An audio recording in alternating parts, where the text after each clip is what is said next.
This is Benjamin Wetmore for the Gateway Pundit. We're interviewing Dr. Stephen Greer, who has spent 30 years studying UFOs, the government secrecy, and the surveillance state.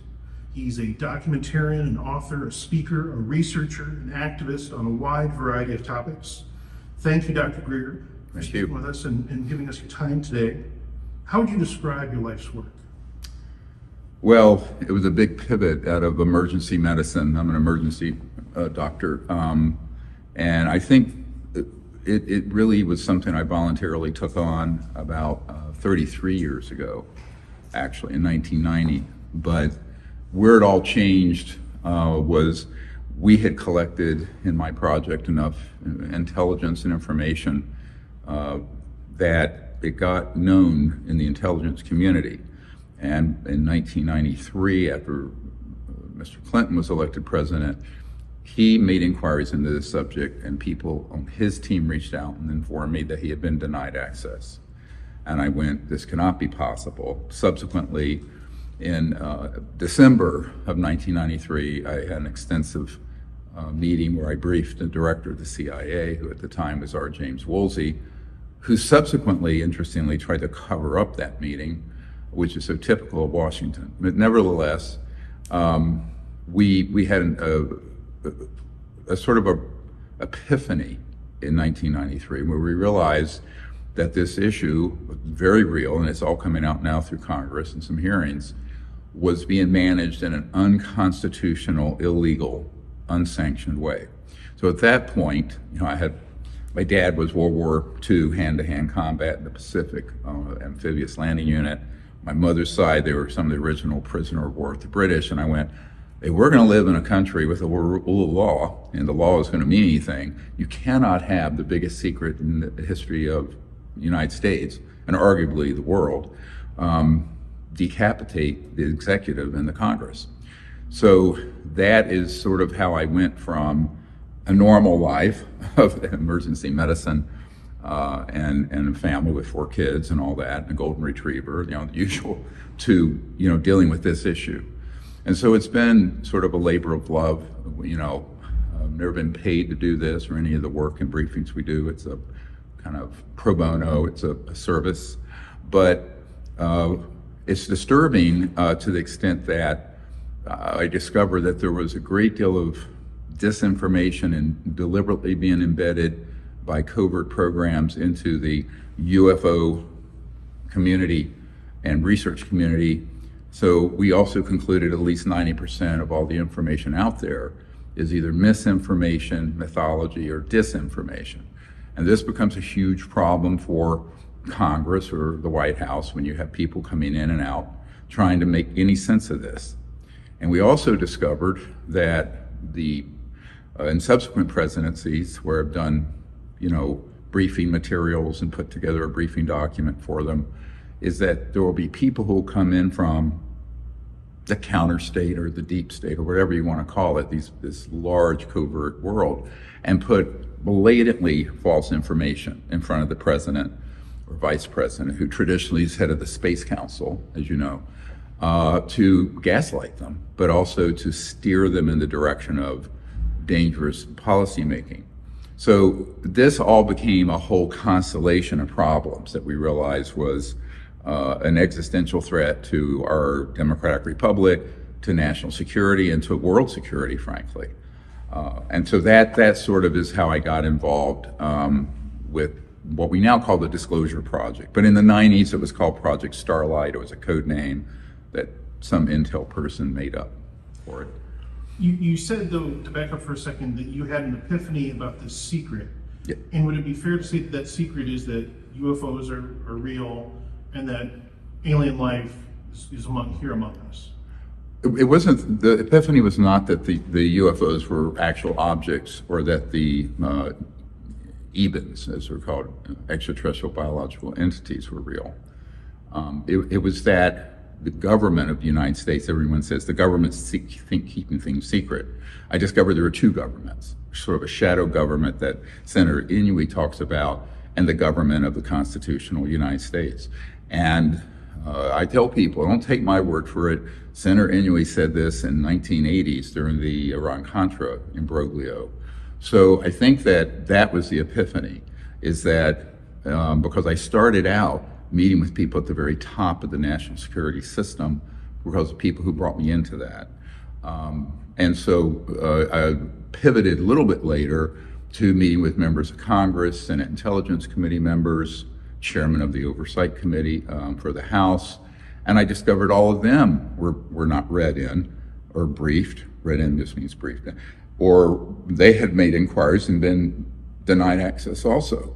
So this was not some kind of conspiracy theory. It was that there was an actual criminal organization running these projects.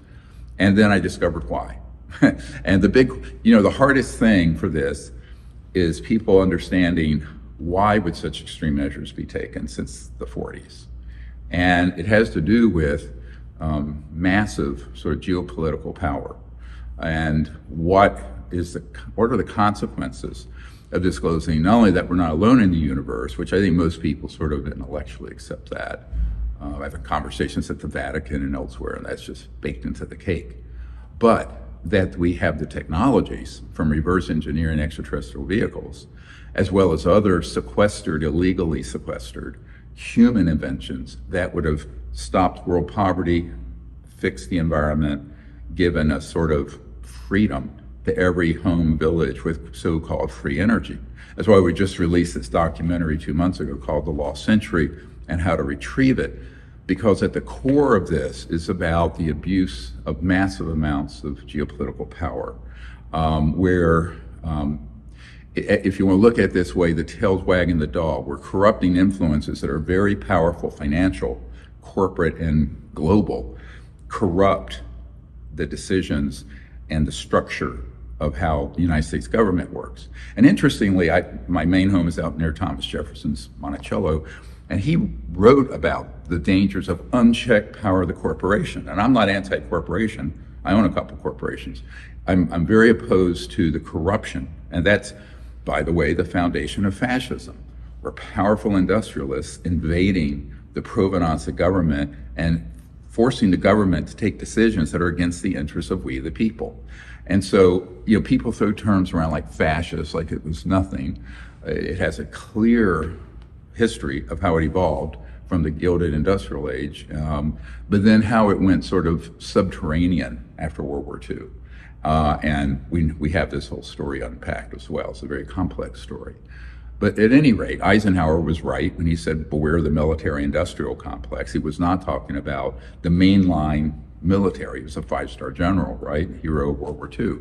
He was referring specifically to this abuse of power and corrupting influence of power on the industrial military hybrid. So I tell people what we discovered that was shocking is that there's a hybrid sort of entity, quasi-governmental, quasi-corporate, that's calling the shots.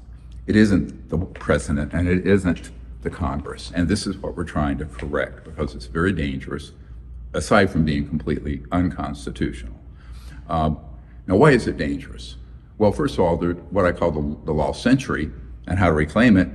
All of the earth is suffering under pollution, the oceans, air. 6 million people or so die every year just from breathing in particulate matter in countries that are burning unfiltered coal into the air, like China and India. And worse than that, there are 3 billion people in the world that don't even have any fuel to cook their food with, which is why they're ravaging through the rainforests and destroying the land where they've then become deserts. And this is all fixable because the technologies, if you can visualize this, that are being kept secret, you could have a box that would be, smaller than a heat pump, that would provide all the energy your needs for your house, but also your car, with no lithium-ion battery packs. It's pulling energy out of what we call the zero-point energy field, the field all around us that Tesla called the infinite energy field. And that field, known as zero-point or quantum vacuum energy, was proven in the 30s, 40s, 50s. So we have a real problem. We have multiple problems converging around the UAP, UFO issue.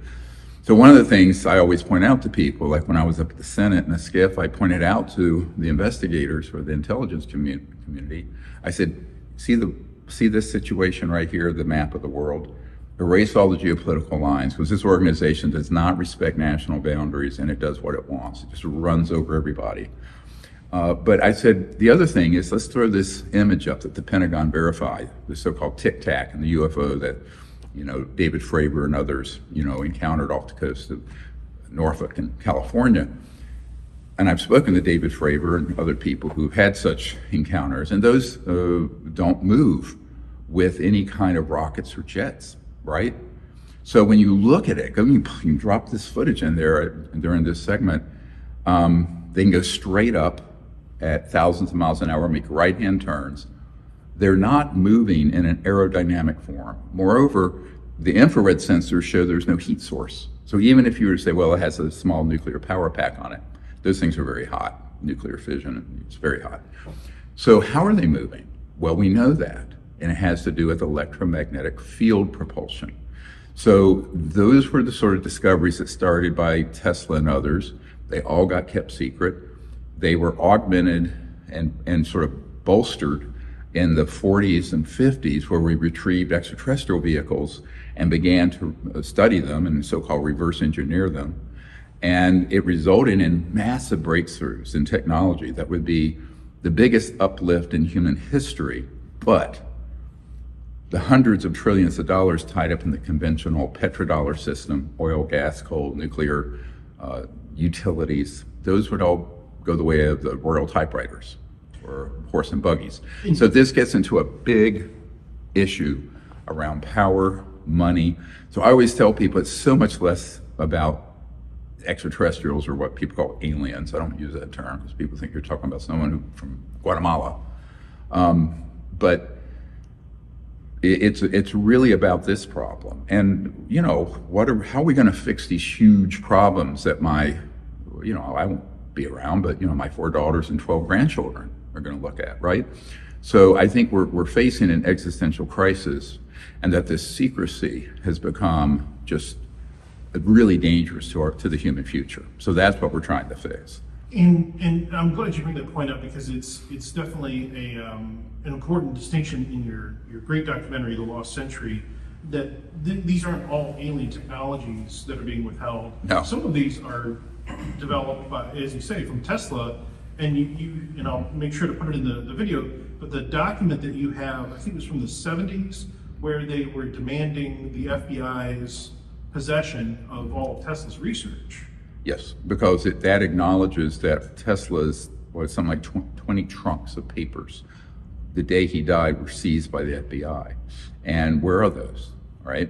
But more importantly, we document dozens and dozens of these sort of 0 point or free energy devices that have been confiscated illegally through misuse of the national security provisions under patent law and elsewhere. And it's a bunch of thugs.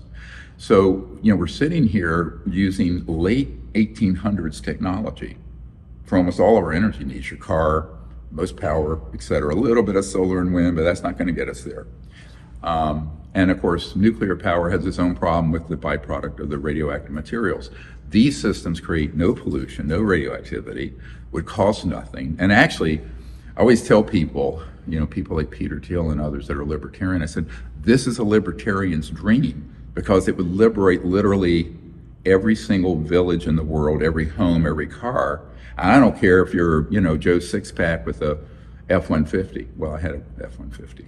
I grew up in North Carolina, kind of poor and very much in that culture. And, you wouldn't have to pay $100 to fill up the car, right? It'd be free. So you'd have an electric motor, which are very powerful, have 400, 500, 1,000 horsepower, a 0 point generator that's pulling energy out of the 0 point energy field that's all around us in space. Not outer space, just around us. Boom, off you go. Never has to be charged, never plugged in. Now, this is not a myth. These have actually existed. And it's existed since before I was born. And I'm 68. So you look at this and you go, how in the world can we let this go forward? But it's related to the UAP issue. It's a constellation of problems, because really what a UAP or UFO is, it's an alternative energy and propulsion device, period. Now, some of the ones that are man-made don't have extraterrestrials on it, but there are both. So I always tell people, they invented the term UAP to replace UFO about the time our documentary Unacknowledged hit 750 million viewers worldwide. And because they always make up a fake name for something when they're trying to sort of gaslight people. So let's shorthand this for folks. There are two categories of these objects. The man-made ones, which have been called advanced technologies or ARVs, alien reproduction vehicles. And the second category are genuine extraterrestrial vehicles. Both are seen by people, and our military, those films that you've seen, those objects were from the Lockheed Skunk Works. Now, or Northrop, Raytheon, EG&G, a few corporations that work on this, Boeing Phantom Works. And my uncle was his whole career with Northrop Grumman and worked on the lunar module, the thing that landed on the moon the first time. And I developed a network in the aerospace world, and also in the intelligence community and military community, where we can now prove this. We have over 750 whistleblowers in our archive.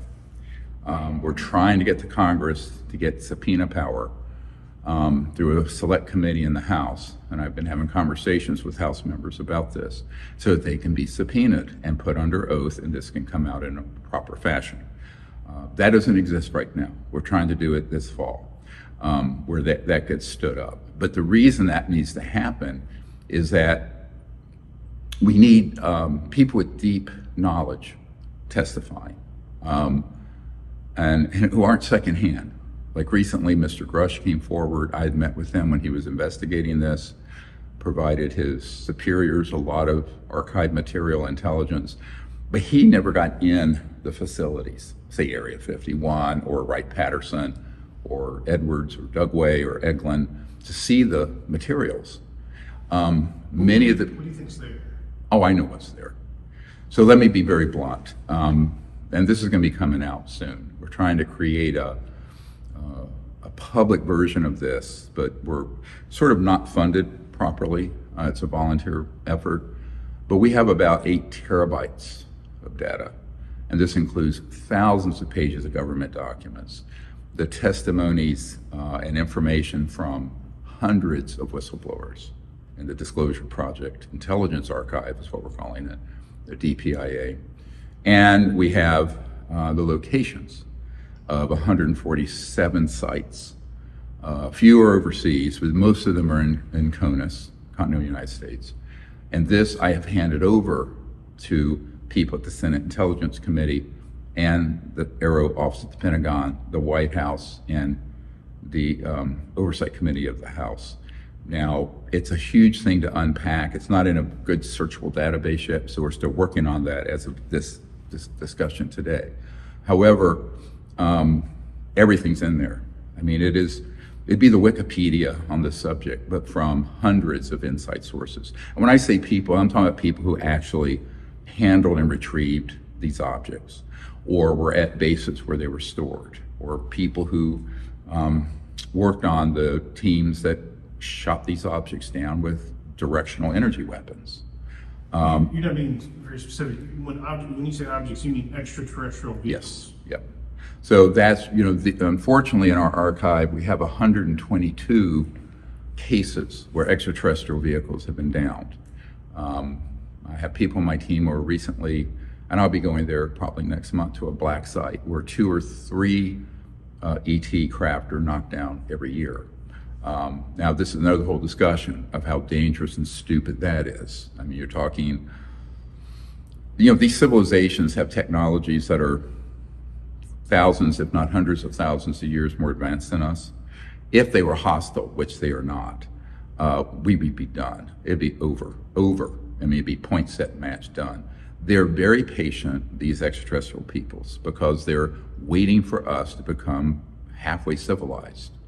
And unfortunately, we have covered this stuff up and let a rogue, illegal, unsanctioned group weaponize the technologies that we've acquired and are now doing things that are not being overseen, I assure you, by the White House or the Congress. So it's a runaway Frankenstein that got created in the 50s.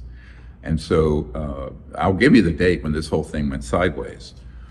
It was between 1957 and 60. Eisenhower got betrayed by people he had trusted, and this whole subject went black, deep black, where it was not overseen by the president or the Congress. And now, how have they continued? There have been people embedded in key places in government who are, let's call them operatives or agents for this organization. At the very highest level, they absolutely know that it's an illegally run, unsanctioned group. I know who some of these people are, and they need to be subpoenaed. And they're. Would you feel comfortable naming any of them? Sure. I mean, I'll name a few. I mean, some have passed away recently. George H.W. Bush, absolutely, was a very moderately high level of this committee. Former Vice President Dick Cheney. Admiral Bobby Ray Inman, very much involved. SAIC, and before that he was Director of National Security Agency, before that Deputy Director, CIA. Look, we have a whole number of these. Some I've met with over the years. Others reached out to me to try to buy me off and keep me quiet. But I was offered, amazingly, in 1992, $2 billion to betray what I was working on and jump on their bandwagon, which I refused to do. Never cared about money that much. Cared about the mission. You know, what are we going to achieve here? But anyway, so I think that the people who are in current commands that we know would need to be brought in. And we have also witnesses who want to cooperate, but they feel like there'll be reprisals against them, right? Serious reprisals. I mean, up to including killed. So one of the things we're asking I just came from some meetings with a member of Congress who's key person in the House on this issue. And I said, look, we absolutely need to have three things happen very quickly. The amendment to the intelligence funding bill that came out of the Senate Intelligence Committee and Armed Services and the Senate in June. It is in the reconciliation process with the House, and it provides a safe harbor or amnesty for 6 months for corporations and individuals to come clean, meaning disclose and return to the oversight of the U.S. government all of these projects, whether it's under the Skunk Works at Lockheed Martin or wherever it is, or some other contractor or individuals in the government. And if they don't, they will be prosecuted. Now that, everyone listening, you need to write to your members of Congress and say, get this passed like yesterday. I'm a little bit worried it didn't go through before the recess. Secondly, we're asking for, but have not gotten yet, the witness protection program stood up for these whistleblowers. It needs to be set up. During the hearings, one of the congressmen asked Mr. Brush if there have been people who have been killed, and he affirmatively said yes. I know this to be a fact, and because we've been the main clearinghouse for these people who reach out. Like I said, we have hundreds of these men and a few women who've reached out. The other thing we have to do is put in place something that explicitly says their pensions and their assets can't be seized. Now, why is that? I have a very important whistleblower who for 10 years was read into these projects out of the Pentagon. But he signed a document, 80-year non-disclosure agreement that said, I will not disclose any of this information for 80 years. Of course, he signed it when he was probably around 50, so nobody lives that long. And it made it clear if he did, he would lose his pension. And he's a disabled veteran now. He had major injuries in the Gulf War, a hero of the country, but he doesn't want to risk that. And so we need those things done. This amendment that provides a 6-month window for this to get resolved peacefully. Secondly, the witness protection for whistleblowers. And third, explicit protection for their pensions, but also assets, private assets. Now, why is this important? There's the former chairman of a major corporation, which I will not name, who's reached out to us, and he has several $100 million. He regrets the work he did in this area. He admitted that if the technologies they had was released, poverty in the world would end and the whole world would have free energy. Do you mean, zero access, 0 point energy, anti-grav technology? Yep, all that. Okay. Yep, and there's a major corporation that worked on it Right. in a very compartmented operation. The company's a household name. But the problem is that when he reached out to me through an interlocutor, a point of contact, POC, we say, it was made clear that they would kill him and his whole family, but also if he came forward, all his assets could be seized. Because under RICO, racketeering, influence, corrupt organization law, if you've been involved in a criminal operation, everything could be seized. Now, a lot of people would say, well, good, these sort of people should be, accountable. I said, yeah, but given the power that organization has and the wealth, which exceeds that of the United States government, let me be blunt, the organization running these programs far exceed in technology and aggregate wealth the United States of America's capabilities. Do they have a name or a group of names? There's a group of names. I have a document. It's in the briefing. It's a document here that I put together for the Trump administration. And in 1991, there was a document leaked out of Area 51 it was a National Reconnaissance Office, which is the top secret organization that runs all the spy satellites. And it was a security alert for the area because there were a group of researchers, UFO researchers, trying to spy on the range where things were going to go up. And it's not declassified, but I have it. And by the way, I can disclose anything I have because these projects have been declared by our group unconstitutional. If they were illegal, they can't cite the law to protect themselves. This is why that's the foundation of us asking for people to come forward. We'll get to that in a moment, that strategy. But the document lists the code names and numbers for key operations, both there and at Edwards Air Force Base, which are linked. And we know where these facilities are. So because of that, one of them were called MAGI, which stands for the Majority Joint Intelligence Committee. Some people call it MAGIC. It's been around for a while. I think the old name, according to some documents that have not been verified, it was called MJ-12 or what have you back in the 40s, 50s, in that era. But it also had listed Royal Ops, Cosmic Ops, Blackjack Control, names that I knew were legitimate. So we have this information, and we have a lot of other code names for operations. And, when you get to the top secret special compartmented information, TSSCI, everything becomes so compartmented they have a code name or number, but often a name like that. And we know this. And so out of the hundreds of whistleblowers we have a great deal of intelligence and data on that. And I'm trying to get the Congress sort of educated on all these facts so that they can make the appropriate decisions and have the appropriate hearings.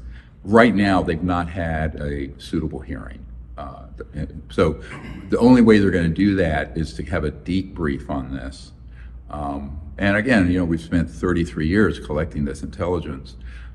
It is certainly the biggest repository of valid data in the world on the subject. So you've been doing this for 30 years, and you have so many interviews and so much material out there.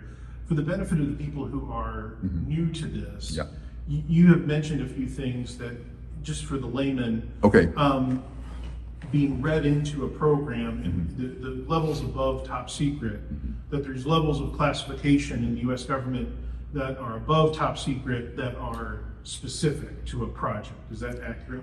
Well, there are no classifications above top secret. However, it's the compartment. So let's talk about that. A more precise way to speak about it is that let's say something is TSSCI, top secret, but it's in a compartment that's deep black. It's even beyond the black budget of the United States that the White House and the Congress have received. And again, for the benefit of people who don't know, what is the black budget? The black budget, the legal black budget, there are two black budgets, like two governments.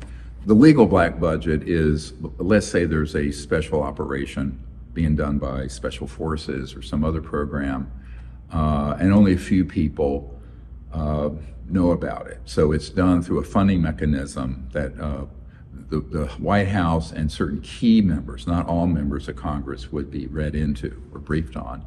But those are approved and overseen and known and accounted for. The illegal black budget is a criminal operation, and it consists of embezzlement from the regular budget, right, and from the legal black budget and from other illegal sources of income. Okay, so we'll get to that in a moment because I think we'll have time to unpack what follow the money, the old thing. So we need to follow the money a little bit. And actually, this is what I get asked a great deal by people in the Congress and White House folks and stuff. They go, well, how is this being funded? It's got to involve a lot of money. I said, yes, but look at what Secretary of Defense Rumsfeld said the day before 9/11. He said there are $2.3 trillion unaccounted for in the Department of Defense budget. That's just DOD. Doesn't include CIA, intelligence, other agencies. So we estimate anywhere from $8 to $20 trillion over the years have been just flat out put into illegal projects, which is owed to the people of the United States. It would probably almost neutralize our national debt. But how do you claw that back? We're talking 70, 80 years of this nonsense. Now, can I also put in context? So you think you claim 8 to 20 has been taken out of the budget, but you also mentioned a moment ago that this organization that has many names has a financial capacity that's hard. Do you have any estimate as to how big their resources are? It's in the hundreds of trillions of dollars, and certainly their ability to deploy technology. The big problem in my discussions with the military folks, if you want to unpack this a little bit, starting way back in the 90s, I can talk about this a couple of them because it's leaked out. Back in 97, April, we had a briefing for members of Congress here in Washington that was off-site. And Dan Burton, who was chairman of Oversight Committee, came, and a bunch of other people. The following day, I went to the Pentagon to brief the head of intelligence for the Joint Chiefs of Staff, J2, and Admiral Tom Wilson. And I brought a couple of whistleblowers there and astronaut Edgar Mitchell, because he was interested and he wanted to learn about this. And that April meeting in 1997, before I went there, I'd gotten a courier to deliver a cache of documents and information to the Admiral, because he was the head of intelligence for the Joint Chiefs of Staff. He contacted one of these named compartments, found how to get hold of them through channels, and when he called them, he said, "Hello, this is Admiral Wilson," and they said, "Yes, sir, we know who you are." He says, "I'd like to be read on to this program." And they said, "Sir, you don't have a need to know." This is absolutely what happened. He says, "God damn it, how do I not have a need to know? I'm the head of intelligence for the Joint Chiefs of Staff." And they said, "Sir, we cannot discuss this with you," and blocked him. And he pursued it further, and he was threatened personally, but also threatened with having a star taken off his lapel for trying to do this on behalf of the United States in his position.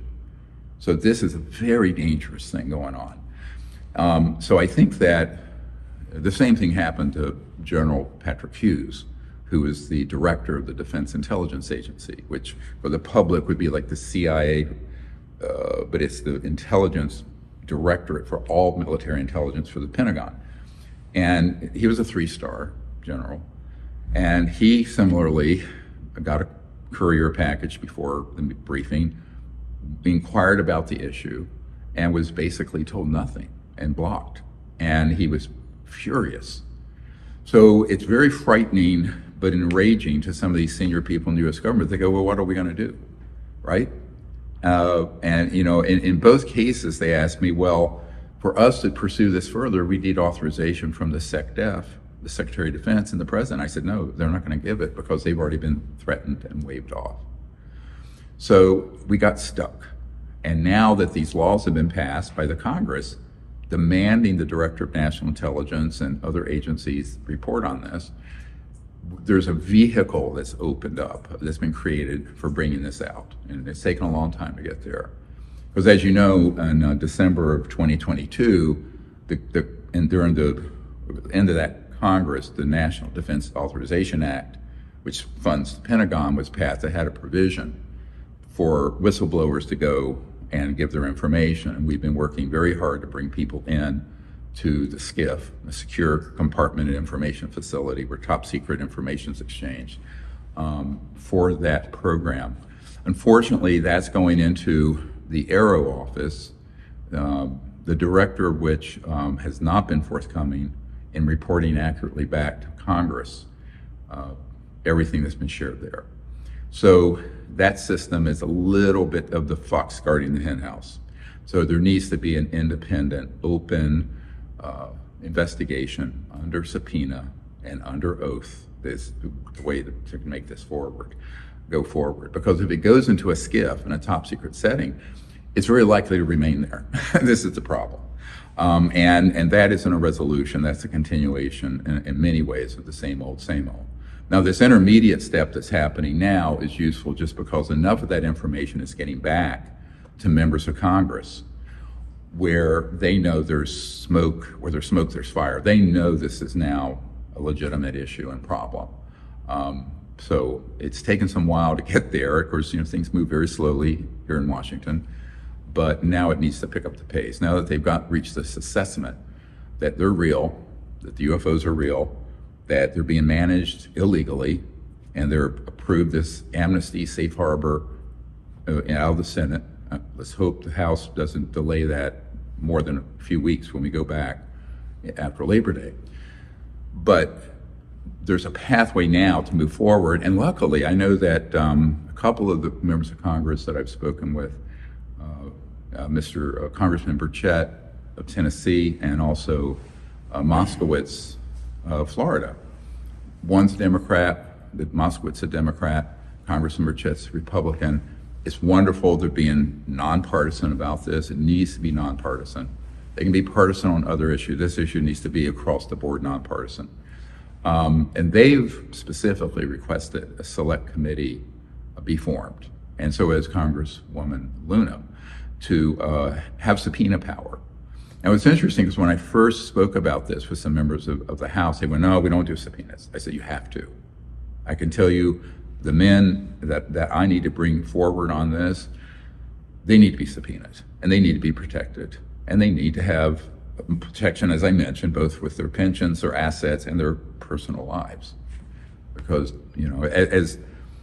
as one of the top secret investigators said to me last year, after I started providing key people in the system with intelligence and information, where to go, who to talk to, what corporations, he says, these people are thugs. And unfortunately, a peripheral person helping them was killed about a year and a half ago, I think. So this is nasty. And people, the members of Congress and the public need to understand the gravity of this situation, which we'll get to in the latter part of this interview. I want to talk about, what are the consequences of not resolving this, all right? We already mentioned a little bit in terms of the poverty in the world and the environment and dependency on oil. I mean, look, why are we still, let me translate for everyone our vital national security interests in the Middle East. It boils down to one word, oil, right? I mean, what else is there? It's a consequence. It's oil. So, and for everyone who are big defenders of oil, they're correct to say the current alternative technologies ain't gonna cut it. Wind and solar is not going to provide energy for 8 billion people. But being completely dependent forever on oil ain't gonna fix it either, right? Because then we're hostage to every kind of rogue regime, from Russia to Venezuela to the Middle East and every dictatorship, for our national security energy needs, which is also a very bad idea, frankly. Very bad idea, very bad policy. Now, the problem is most people in government don't know there's an alternative, right? A third path beyond windmills and solar and oil or fossil fuels. And it isn't nuclear. It's this very high tech in physics, trans-dimensional, it's called, physics of energy, where you pull energy out of the fabric of the quantum vacuum 0 point energy field, which, by the way, was proven before I was born. And they estimate that if you take a coffee cup, let's just make this a mug, the amount of volume of space in that coffee mug has enough energy in it to boil off all the oceans of the earth. It's an enormous amount of power. So that's why, needing, providing all the energy needs for the United States would be taking like a thimble of water out of the Great Lakes. It's virtually irrelevant. So I think this solution, which of course Tesla did stumble across, and J.P. Morgan famously said, if I can't put a meter on it, it's not coming out, right? So that's what it's about. It's about control, money, that kind of thing. And I think in recent years, especially our viewing audience, have come to realize the level of power and control that the government, we call it the government, we call it the deep state, there are different terms that are kind of not quite the right approximation of what's going on. But I think that a lot of people are more likely to understand and believe that technology itself is being held back. Oh yeah. And it benefits a small group of people. Correct. Is this small group of people kind of metering it out? Do they intend to release this technology eventually? Or do you think they'll always keep kind of humanity under their thumb? Well, they want to do both. And now the reason the IT technology was released first, remember Colonel Corso, was a full bird colonel who oversaw a little bit of the technology transfer from studying extraterrestrial vehicle, fiber optics, a lot of the silicon integrated circuit systems, and also night vision. Those were all byproduct spin-offs of studying extraterrestrial material in the 40s and 50s. So it's created huge industries, but those are ones that deal more with communication and information systems. But the underlying energy systems that would run, say, the server farms for Amazon, those are being held back. And I think that the reason for that is because the disruptive, some would call it, influence of bringing out something that would completely. I recently spoke to a $2 trillion mutual fund director about this problem, where they would have to realize they're going to have to put their investments in a whole new high-tech sector dealing with energy, because they have a huge amount of their portfolio in energy and transportation utilities that'll become, quite frankly, penny stocks. So, I'm speaking very bluntly. I'm an emergency doctor. If you have a brain tumor, I'm not going to tell you got a migraine headache. Well, that's just my ethos. But that's why I'd be an awful politician. I'd never cut it. I'm very direct and honest about all of this, because I think you have to be. You have to say, here it is, warts and all. But the truth is that it would actually stimulate globally a renaissance in business and industry, because they're relative. Now, I think people who are negatively impacted, that are working oil rigs and coal mines, those people would need to be supported and retrained for this new high-tech energy sector. You can't just leave them to be unemployed. It's not their fault. It's not their fault. We have to be compassionate about the average person. But the big corporate conglomerates, they've had 150 years of this ride, and 100 of it has been ill-gotten. They've had enough of a ride, and they have enough wealth. But if you think of what free energy would do for the world, it would almost be a utopia overnight. It would take about 15 years, but yeah, relatively speaking, overnight. I always remind people, the reason there's sort of a bit of a glide to a soft landing here, except for the emotional reaction of markets, people get hysterical and lock limit down on commodities and all that stuff. We understand the whole macroeconomic conundrum here. But yeah, you're right. It would be a complete renaissance, but there's time, because right now there are 1.5 billion motor vehicles on the road around the world. We only manufacture 100 million a year at maximum capacity. So it would take 15 years to flip all that around, see? So it's not like downloading an app or something. This is heavy industry. You have to stand up manufacturing. But look at what a boom in the United States. You'd have the most amazing high-tech energy sector, instead of all our money going offshore to oligarchs and whatnot for oil and gas and what have you, here, where you'd begin to stand up the manufacturing of these systems that would be a global powerhouse, and then other countries as well.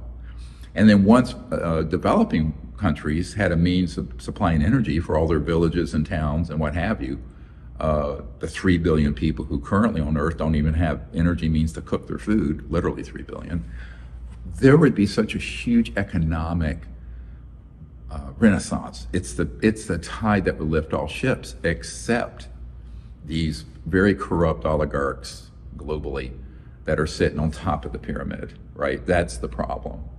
And unfortunately, they hold all the keys. You know? But I always tell people, in America, you cannot say we have a free market economy when the most important technologies of the last 100 years have been viciously suppressed. You can't say we have a free press when, as CIA Director Bill Colby, who was trying to help me prior to his death, his murder, said, you know, in a Senate hearing, the CIA, quote, owns anyone of any significance in the media, is why alternative media is very important right now. And you cannot say that you have a real functioning democratic republic when these sort of major issues have been taken out of the hands and oversight of the people's representatives or even the people's president, whether you like the president or not. It's the office of the president we should respect, right? So, and that's very important. So I think this is why this has to get resolved here and in other countries. And I'm having meetings with people also in Europe and Great Britain about this fairly soon. You mentioned, you know, here, but I also saw another interview where you mentioned this, that, you know, these are even secrets that they're keeping from presidents. Oh, yes. And that there were certain secretaries of defense and certain CIA directors who are in the know, and then some who are not in the know. Correct. You mentioned Richard Helms was in the know, but Dick Helms was. Yeah. H.W. Bush was. Yes. Were there other? Which ones were? You said Woolsey was written out of this, and then got read in, and then flipped on us. So I mean, here's the problem. This is a Shakespearean story of betrayal, because I know what's offered to people who know the facts of this. You know, I had 3 people on my team killed in the 90s, and I had, you know, this offer from the head of Army Intelligence, General Stubblebine, of $2 billion if I would take it, be part of their group, and leave this alone except under their supervision, which I'm fiercely independent, frankly. I'm not for sale, and I don't care about threats or blackmail or bribery. It has no traction. This is the problem they have with me. The people want to keep this secret. I mean, I don't care about that. So, and I have a spiritual perspective on life. I mean, if I were to die, then I've made plans for that. You live, you're born, you die. Look, as an emergency doctor, people who are so afraid of they're so afraid of death, they don't live. And, you know, it's a little philosophical point here. But I had a near-death experience when I was 17, realized there was no death, and there was continuity of the soul and consciousness. And it kind of gave me the courage to say, all right, this is what someone has to understand this, who does this, which is why I love guys who have been special forces and military at forward operating bases. They put their lives in their buddies' hands and on behalf of the country. They're truly heroic. They're not it's not like they have no fear of death. They don't have a death wish, but they have the courage. And so every single one of them I know personally have a deep spiritual foundation, not necessarily religious, because I didn't make a distinction between organized religion and deep spiritual knowledge. Sometimes they intersect, sometimes they don't. But I think that's really, you know, what we need, more people like that in the country, because it does take a little bit of, you're going to stand up against folks like this who are vicious. But and that's why oftentimes people in government positions, they get to a certain point on this, and then something happens. You know, they get moved aside, or someone has an OPPO research blackmail file on them, or they have an offer of inducement. And interestingly, there's a very well-known, I can't say who he is, Hollywood figure who was in a limousine with Clinton after he left office with another celebrity artist, singer. And Clinton was asked by them about the UFO issue. He says, oh yes, they're up there. He says, but I was not allowed much information on it. And George H.W. Bush came to me and said, "This is none of your business, butt out." So we actually have a sworn statement to that effect from this person. And that happened a few months ago. So I knew that already because I was sort of involved with that back during that administration. But when you hear something like that, and this is being conveyed over to members of Congress, they then realize something doesn't smell right in Denmark. You have programs that are completely so arrogant and so powerful that they can just kind of flip off the president or flip off members of the Congress. To make this real for people, about a year and a half ago, I got contacted by a very senior person attached to the Senate who was tasked with looking into this. And he went out to the Lockheed Skunk Works and was shown a bunch of old jet engines and craft, and he knew he was being gaslit. He was smart enough to know that this is not what they had. And so they contacted me, and they asked me, "What do you have?" I said, "Well, frankly, we have more than you can imagine. And frankly, the archive and the intelligence collection we have exceeds anything available to anyone in the Congress or White House through channels. So what we're trying to do is get this archive and all this information organized into a searchable database. And we're doing that. Hopefully this fall it'll be finished." That's great. That's great. You brought up something a moment ago, and Dr. Greer, you're involved in so many interesting fields and so many fascinating things, and we could spend hours on any one of these topics. Yeah, sure. You've spent so much time on, and it's really impressive what you've put together. But you mentioned consciousness, and I think the average viewer probably doesn't think a lot about consciousness, and you've spent a lot of time on this. Right. Yeah, that's what I get ridiculed the most for. Yeah. Oh, really? Well, it's a fascinating topic. Yes. And especially the concept of a collective consciousness. Could you explain that for folks and Sure. and give them an idea of what they're missing? Well, there's been research for decades dealing with field consciousness, all right? So the aspect, each of us are awake, but there's sort of a collective awake field that is actually how we're awake. We've been taught that it's the result of our brainwaves. It's actually the other way around. The consciousness field and these other aspects actually materialize the physical body, not the other way around. Everyone has it upside down, including most of my medical colleagues, not all. So back many years ago, Dr. Bob John at Princeton, he's an engineering professor, started to study with random number generators, people just thinking to a quantum computer sort of random number generator, which spits out zeros and ones randomly, and they should be in a bell curve of even distribution. And they put their attention on it, intend, just thinking for it to move towards more ones, say, for example, and it would. And if there were two people who loved each other who did it, it was like much higher. And so a lot of experimentation has been done, and very good controlled studies that have proven that the consciousness field is, let's say, not limited by time-space. So it's sort of in this omnipresent quantum entanglement. Now, what do I mean by quantum entanglement? It's pretty much that level of the quantum field where every point in space and time is instantly related without linear time or space being relevant. Einstein called it the spooky effect, where the same particle was seen in the same two different places at the same time. And it's been observed in quantum physics. So the ultimate quantum physics field is this deep aspect of consciousness. And this is why the CIA did have a very successful program. It was called remote viewing for about 30 years. And I know the people who are key to that, like Dr. Russell Targ, who is a Lockheed laser physicist, is a friend of mine. I mean, he's in his 80s now, but they had a very good program where people would use consciousness to spy, as it were. There's a film that came out about this called Many Staircoats? no, not that. Third Eye Spies, yeah, Oh, with Russell Targ. Right.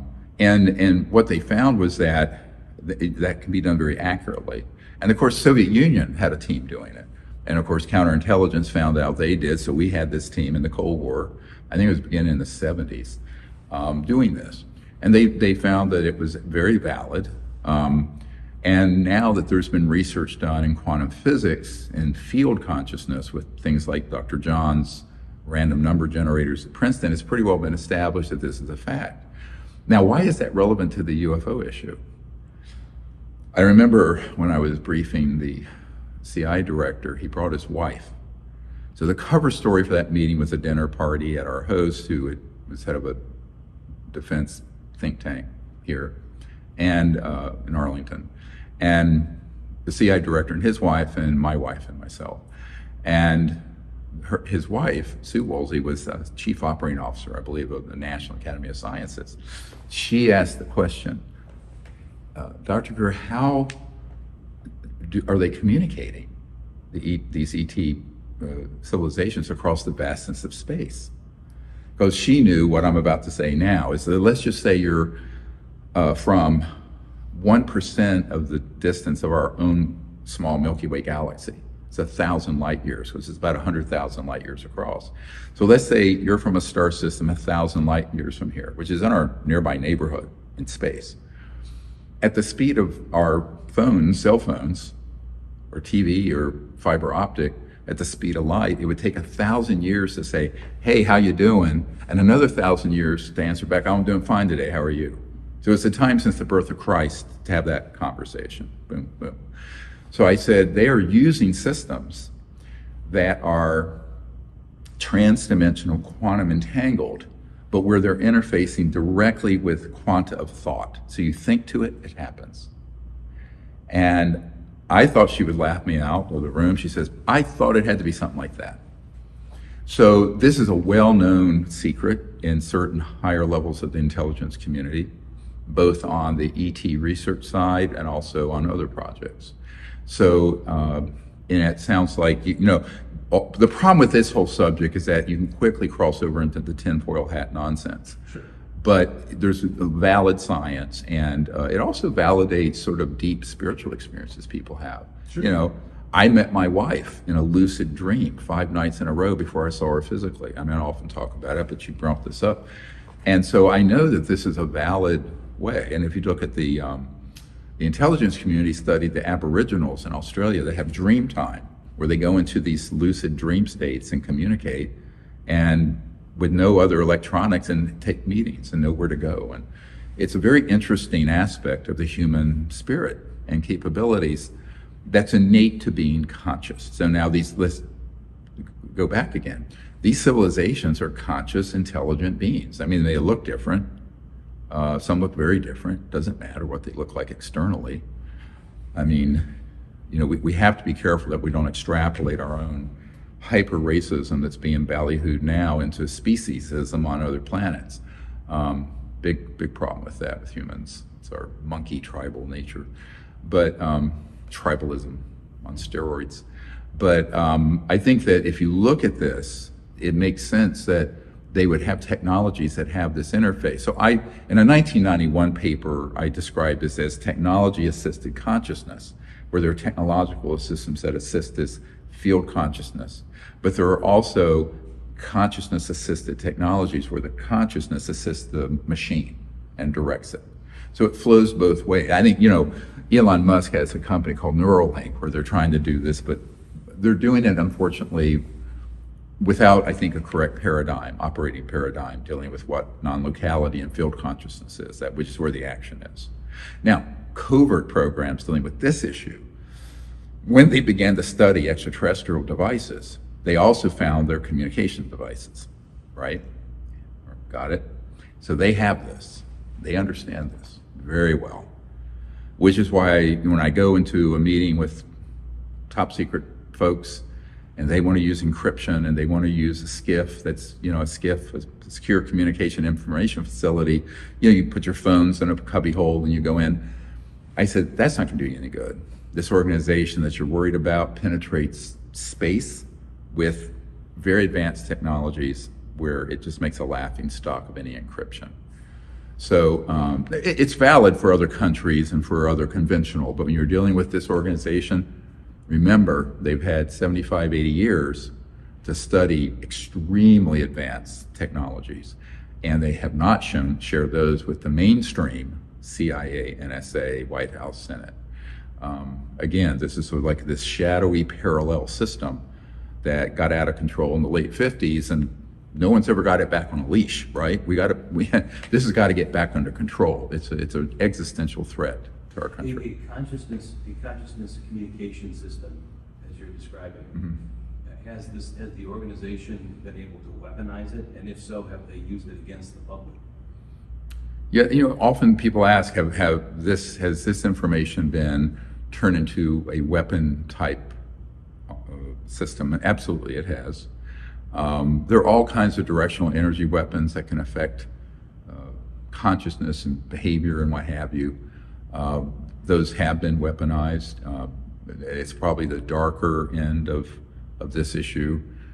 And unfortunately, look, I always tell people, I'm a doctor, you can take a knife and put butter on your bread, or you can take it and slit someone's throat. So unfortunately, I've seen both. And it's really one of the big risks of neglecting this issue, which has been relegated to the kooks and conspiracy theorists and nonsense, is that this organization, magic, whatever you want to call it, has had decades to unpack, study, develop these technologies and weaponize them. And that is very dangerous. And this is one of the real problems. When, at the conclusion of my meeting with Admiral Wilson at the Pentagon, the head of intelligence, Joint Staff, I said, look, we need your help getting this under control for these reasons that we've just brought up. And he said, well, what I've learned is that organization have aircraft that can literally do circles around my B-2 stealth bomber, man-made, right? That everyone, if they saw them, would think was alien. And he says, I don't know what to do. It's like, I'm checked. I said, no, you're not, because they have very thin, limited number of people who can provide them security and operational capabilities. And you have more. Now they're going to outgun you technologically, but not in terms of the law, the people.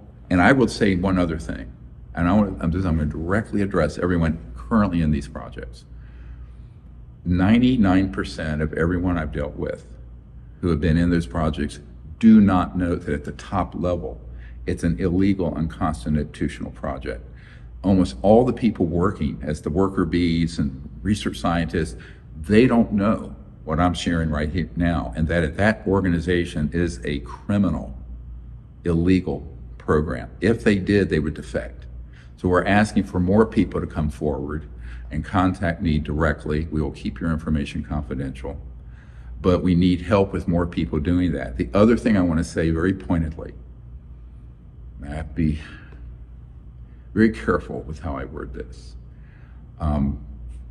This amendment that's probably going to pass pretty soon, that gives us a 6-month window for corporations and individuals to turn over the ET technology, the other technology, that has to be backed up with law enforcement, right? I mean, what good is it if you pass a law so there are discussions, very detailed discussions going forward of how to do that. So if you're listening to me, if you're a OPSEC guy and a security officer at Sandia, Lockheed Skunk Works, Northrop, Area 51, Wright-Patterson, Eglin, Edwards, Dugway Proving Grounds, we know where all these places are, and a valid representative of the United States government with FBI and with people who come in to secure operational control over this facility, put your weapon down. They all have a shoot to kill order. You are to put your weapons down. Why? Because you need to realize if you don't, the consequences are grave, because whether you know it or not, I'm now informing you, you are part of an illegal operation that the President and the Congress have not approved. So this is very serious, and I have more information than I want to talk about, but I'll just say that I've been asked to message this out to the public in the past week so that people understand, this is going to roll and this is going to get back under control, and there should be no resistance to legal authorities who are representing the people and the constitutional government of the United States. Now, the sad thing about it is that the young men and even middle-aged guys who are in these projects, they don't realize that they're in a program that's a criminal operation. They really get, it's like, yes, sir, they think they're doing a patriotic duty. And that's how they've been deceived. That's how they've been tricked. It's kind of brainwashing. But now, think about this. Why would why would the Senate Intelligence Committee and Armed Services Committee and White House inquiries going all the way back to John F. Kennedy not be able to find out anything, which we can prove this in a court of law, if in fact they were being overseen properly? How could you have General Hughes or Admiral Wilson denied access, who are key people in the Pentagon, if these were being run legally? So they are not being, and I have met with people who are part of the legal black budget oversight, and they know nothing, are being denied access. All of those data points prove our case that the projects are illegal, and therefore you do not need to follow your orders to resist legal folks from the government coming in. So that whole game needs to stop. One thing you mentioned was, alien civilizations before. How many alien civilizations are there? Or is that a known number? There's an estimate. Everybody asks that because there are all the caricatures of the aliens, the bug-eyed, whatever. Nonsense. But I know one of our men who was on a retrieval team, retrieving both the bodies and the craft back in the 60s. He's recently passed away. And Sergeant Clifford Stone, he's in our public archive. You can see in the documentaries, but also the book. If you read the book Unacknowledged, that went with that, it has 60, 70 of these military witnesses' testimony. It's there. It's exactly what the Congress is asking for. It's already been published, ironically. But he said at that time there were 69 different civilizations that had been documented. I think it's much larger than that. And I have to say, none of them appeared all to be hostile, but they're very concerned with our hostility. And when I say that, what do I mean? Well, it's not a coincidence that the whole modern era of these objects being seen, even though there are accounts going back thousands of years of them being seen periodically by different cultures, it's no accident that the whole modern era of these sightings coincided exactly with World War II and our development of atomic weapons. Why? Because when we detonate an atomic or nuclear weapon, it sends out, everybody knows what an electromagnetic pulse is. You knock out all electronics, electricity. But there's also what's called a scalar wave, which is faster than the speed of light, that comes out. And that actually disrupts this quantum entangled level of space-time that disrupts their systems, the ET systems. So if you look at all the accounts of these craft surveilling our weapon sites or missile silos, there's a reason for it. And it's not that they want to attack us. They're very concerned about what those would do to this planet if they were used openly in mutual assured destruction, sequence of DEFCON 1, Defense Condition 1, but also that those technologies, when they are used, very much disrupt at multiples of the speed of light interstellar systems. which is not known. I think Oppenheimer and Edward Teller and those guys didn't realize that until after the fact. But this is why it's reported that a reporter once asked Albert Einstein, "What's it like to be a genius?" And he says, "I wouldn't know. Ask Nikola Tesla," because Tesla wrote extensively about scalar waves. And just so people have a visual of it, the light we're seeing right now is a wave. It's a wave of how it propagates through space, the vacuum. But the scalar systems, which are widely used by ETs, is like a point that goes out in a straight line without a wave, which means it bypasses the limitation of the waveform of light, which is 186,000 miles every second. So this is much faster. The other problem is that those systems have been weaponized. They're scalar weapons that are being used, which is worse than an electromagnetic pulse weapon. Would it be fair to call it a type of a laser? No, a laser is coherent light.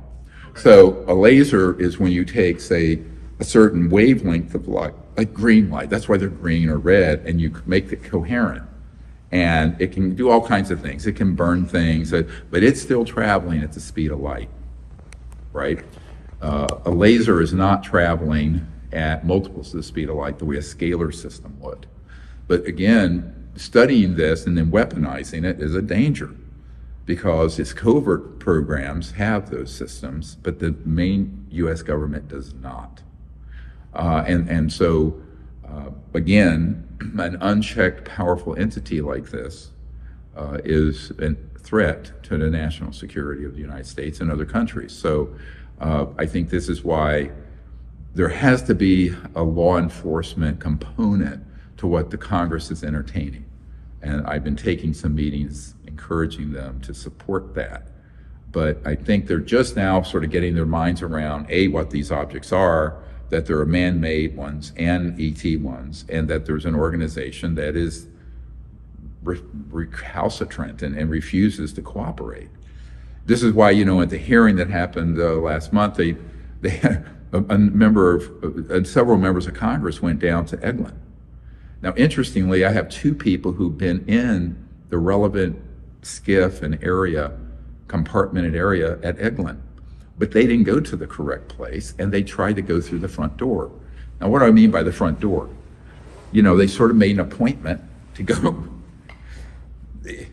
I don't try to make this too funny, but they made an appointment to go down there and thought they would be shown what was there, because they had heard there was some specific operations run out of Eglin, and there are. But they didn't go in there with the correct information, and they didn't go in there with security and law enforcement to get in. And let me make an analogy. Let's say you're a mafia boss in New York, and you have a front store that's a pizza parlor. In the back room, you're moving drugs and contraband. They're not going to say, "Oh, sure, come on in," right? You have to go through the door. You got to have a no-knock warrant. So I hate to be so blunt about it, but we have to get over this idea. The fundamental flaw in everything that's going on currently in the U.S. government is that it's not quite sunk in thoroughly enough. And this is why everybody needs to write to their member of Congress. And there's two senators and their member of Congress and the president, and say, please avail yourself of what the Disclosure Project Intelligence Archive has. Because they have to get this information, understand it, to even make proper policy decisions and proper laws in place. But because this organization basically waves off anyone with legal authority, and they don't care about the rule of law, you're going to have to create a system that they have to care and they have to obey. But that has to do with power. And saying pretty please and knocking on the front door ain't going to cut it, unfortunately. Just to restate it for the benefit of our audience, so the main thing that you think people need to take away is that there's a powerful organization that uses power and control to hold these technologies back, many of which would greatly benefit mankind. Some of these are from extraterrestrial intelligence. and that they will use any means or methods to maintain their control? Yes, and the flip side of it, they've also taken those wonderful sciences and technologies that could greatly benefit humanity, including medically, I might say, but have weaponized them, against the interests of the people. So I think that when you look, for example, at what our Marine whistleblower, Michael Herrera, testified to at our National Press Club event in June, 2 months ago, he had come across a 300-foot diameter man-made craft, anti-grav, and they were offloading illegal weapons to sale. And there were crates. Now, he initially thought those crates had drugs in them, because we know this organization runs drugs, but it was women and children and a few men, and they were trafficking in people who are then going to be taken to black sites in human experimentation. Now, this has been confirmed by somebody who is currently fairly high up in a major corporation and intelligence operation dealing with UFOs. It's an atrocity. So the other problem is that you have an organization without a moral compass doing horrific things to innocent people, and also involved in other illegal activities. So to augment what they're embezzling out of the black budget, they have these criminal activities, including drugs, human trafficking, and what have you. And so I think a movie recently came out about human trafficking, but it didn't get into what the deeper part of this is. What was the name of that movie? Sound of Freedom? Yeah, Sound of Freedom. But I haven't seen it. But I've heard about it, and I'm going, what I've heard about it is that it doesn't dive deep enough into the really deep, shadowy operations that are operating under the cover of national security. And this is a real problem, because if someone says this is a matter of national security, you have classified airspace, you have these advanced aircraft that are way beyond a B-2 stealth bomber, that are anti-gravity craft that Lockheed Skunk Works and Northrop and Raytheon are making. They have the ability to go all over the world and do horrific things. For example, Mr. Grush referred to, not at the hearing, but prior to that, an atrocity that happened in Brazil, where he didn't know this because he was, he's quite young and new to the subject, and where he had heard from sources that an alien craft had just killed a bunch of villagers in Brazil. And of course, I knew what that case was. It was actually a covert operation, human, using a man-made UFO to stage an alien attack, a false flag. Now, this has been going on since the late 50s. You've heard of abductions, mutilations. Those were all, I know who does them, I know how they do it. And it's not aliens, it's us staging aliens. So that's the reason for that, there's a 1985 document, which you've seen me refer to, Yep. that some people hold that they have not released yet. We're trying to get it released. And it's a CIA document from 1995, and describes going into Brazil and Argentina, under CIA special operation, staging alien abductions and torture, kidnapping of peasants for its, quote, psychological warfare value. I'm quoting. Now, interestingly, the CIA director, Mr. Smith, in 1953, we got a document after I briefed the CIA director, where it describes the psychological warfare value of UFOs. Now, what does that mean? PSYOPs. PSYOPs means you set up conditions to affect people's psychology, beliefs, what have you. So we're, 60 some years into a period, almost 70 now, where advanced technologies that are human have done fake alien activities. And on my YouTube channel, we have a whole documentary called The Cosmic Hoax that unpacks all this. And it actually refers to an astrophysicist, Dr. Jacques Vallée, who has the CIA document from 1985, because he put an entry in his 1992 book about it, because it's such an atrocity. And most of the people, if you look at the cable news programs and you look at, unfortunately, many of them have been gaslit by this false information. And I always tell people on this subject, it's very complex. Imagine what they can stage if they have these technologies, which they do. So if a covert human group have technologies that are thousands of years more advanced than what a B-2 stealth bomber is, and can stage what look like alien creatures that are kind of robotic, we know about these, they could fool everyone from the president and the Pentagon and the American people on down that we're under attack by aliens. Now, why would they want to pull such a stunt? And why have they been doing these special operations? For its psychological warfare value, propaganda. Because the ultimate goal, as Werner von Braun, who invented the rocket for Adolf Hitler, said, his spokeswoman is on our team, Carol Rosin. And on his deathbed, he was dying, I believe, of liver cancer. He begged her to expose this fraud, and that they had a plan, a 70-year defense plan, ironically coming due now, we're about 70 years out, to stage a false alien attack or threat so that a totalitarian sort of super military government globally could pretty much seize power because everybody would be focusing in terror over like a War of the Worlds scenario or the movie Independence Day, which is right out of CIA scripting on this.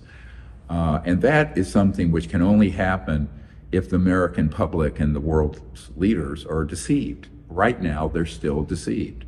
And people like Mr. Grush, I always say, this whole subject is so complex that a little knowledge is an extremely dangerous thing here. And I think people need to avail themselves of the facts. I only deal with facts, documents, witnesses, firsthand people. For example, we have an Air Force Office of Special Investigations official who worked this issue for 10 years, say on camera, and it's in this documentary, The Cosmic Codes, that yes, they had been committing these atrocities and abducting people staged as alien. On the record, he has said this, period. So there are documents, there are witnesses, and I know personally I've interviewed people who have been tactically on these objects committing these kidnappings and tortures. And so people go, really? I said, no, you have to get your mind around. Go to Mengele, Adolf Hitler's crazy doctor, and those guys, and go somewhere way past how bad they did things in World War II in Germany. That's where you have, unfortunately, it's ugly, but that's almost where your mind has to be willing to go. You have to understand the people who get recruited into those operations are recruited because they are sociopaths, high-functioning sociopaths. It's never made much sense why a super advanced alien civilization would be kidnapping people to do weird, usually somewhat sexual experiments. Sure, yes. Well, I think, again, they know human psychology. I mean, look at our history. It's almost in our bio-evolutionary, our genes, to be afraid of a foreign invasion, the women being raped. It's like, let's hit every sort of primitive hot button that is in human, tribal, man's inhumanity to man. And that's what they're exploiting. The psychological warfare people dealing with this issue they're the best or the worst, but they're very skilled, let me just say. They're extremely smart, very skilled. And unfortunately, everyone has been taking that bait, hook, line, and sinker, including some members of Congress. I will say, this is the kind of nonsense that was put in front of Mr. Trump and Mr. Pence. And by the time I had that said to me, it was late, it was August 2020, about 3 years ago, and it was a little too late to do an intervention, and then of course, what happened with the election. But I did have a man who was he was Colonel Holman. He passed away recently. He was on a committee that went first to President Carter, and then to Reagan, trying to sell SDI, the Strategic Defense Initiative, but the real reason for it was to put up systems up in space to target ET craft. Carter didn't buy it at all. Reagan did, unfortunately. And untold billions were spent on the boondoggle. And of course, the brilliant pebbles, and if you look this up, And most of it, of course, didn't result in anything because the real purpose was that to go into the black budget that then went in the back door, through the back door. And President Reagan was, again, deceived and manipulated by this organization. Every president, if you're a governor of a state or a real estate developer or Vivek, for example, who's a Silicon Valley guy, you have no frame of reference for this. And one of the problems is getting this information at this depth to the right people is very difficult because they're busy dealing with 1,000 issues, which I respect, like I am.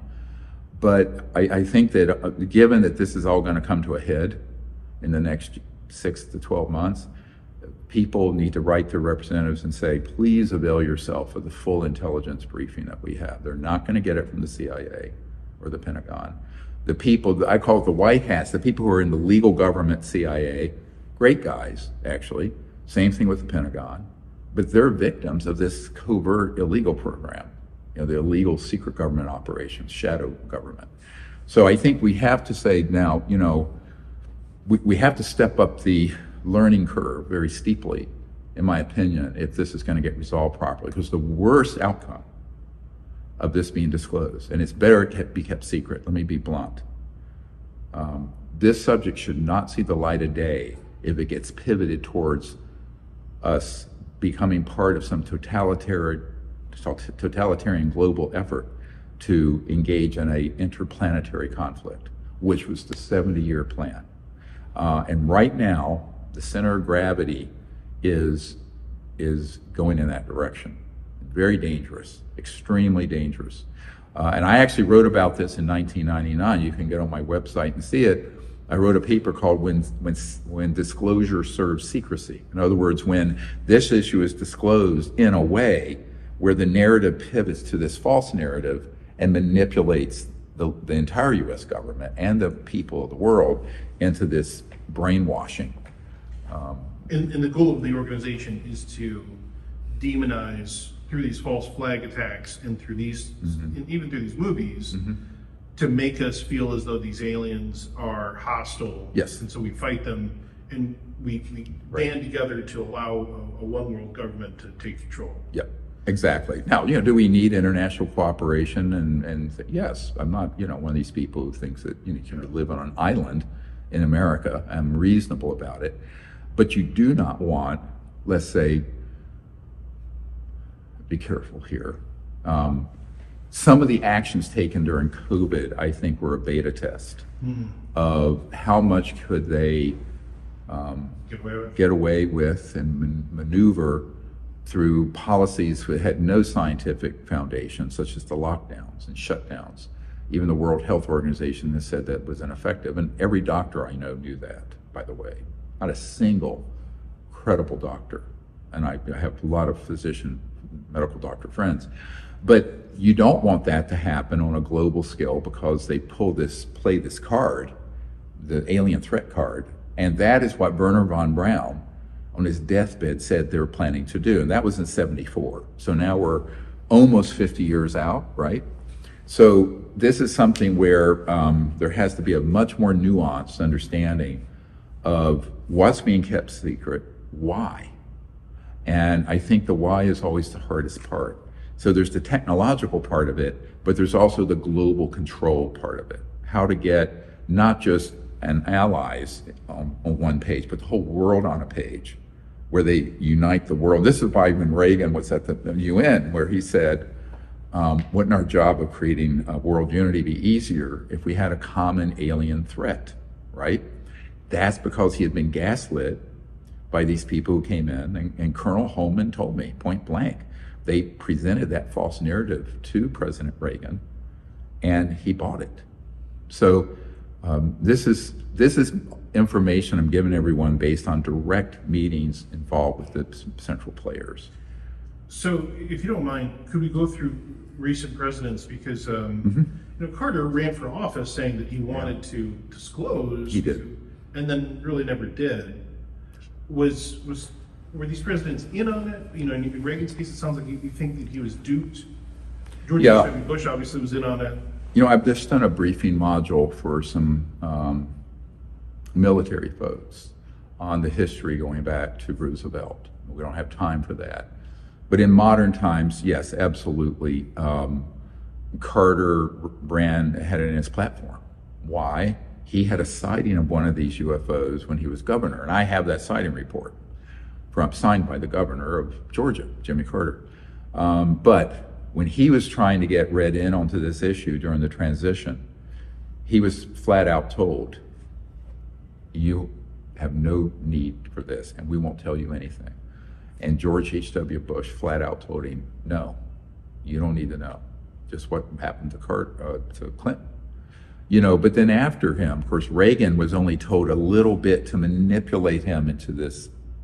It's a triangulation, or how they manipulate, because you're in the Oval Office, this is top secret briefing, you have to rely on the foxes that are in the hen house. And that happened also to Trump, President Trump, unfortunately. I know this for a fact. What about Obama? Obama, of course, the guy who helped Obama put together his administration, his cabinet, was John Podesta, who had been chief of staff for Clinton. And he's very interested in this, and a friend of his, I gave him a briefing document just for Obama.